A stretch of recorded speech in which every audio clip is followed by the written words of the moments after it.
వర్షాలు కురవకపోయినా పంటలు పండకపోయినా ఏమి కాదు నాన్న, కాదు. కావాలంటే నేను కూడా నీతో పనికొస్తాను నాన్న, వస్తాను. తెగు నాన్న, కిందకి తెగు. ఏం మాట్లాడుతున్నావు? ఏమైంది? బ్యాంక్ అప్పులు తీర్చడానికి ఇదేనా నా దారి? ఇంకొక దారి లేదా? నన్ను ఇలా ఒంటరి దారి చేసేస్తావా?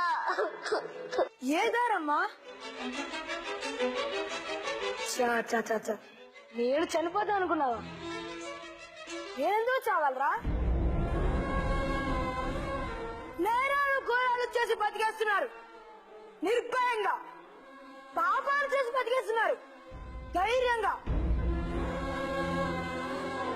100 కోట్ల అప్పు చేసి ఎగ్గొట్టి దర్జా దోళ్ళ బతికేస్తున్నారు. నేనెందుకు చావాలమ్మా? రైతు దేశానికి వెన్నుముక అని ఎవరైనా చంపడం కాదమ్మా. రైతును నేను చెప్తున్నాను. నేను దేశం నోటి ముద్దనమ్మా.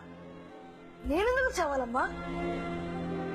కరెంటు, కంప్యూటరు ఏవి లేకపోయినా బతకగలం, కానీ కడుపుకి అన్నం లేకపోతే బతకలేం. నేను నమ్మిన ఈ నేల తల్లి నన్ను ఎప్పటికీ మోసం చేయదు. ఈ సంవత్సరం పంట పోతే పోయింది, వచ్చే సంవత్సరం మళ్ళీ ఈ తల్లి మీద భరోసాతో మళ్ళీ పండిస్తానమ్మా.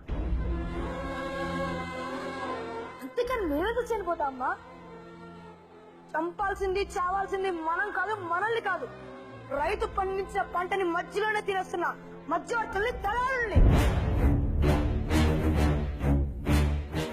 నాన్న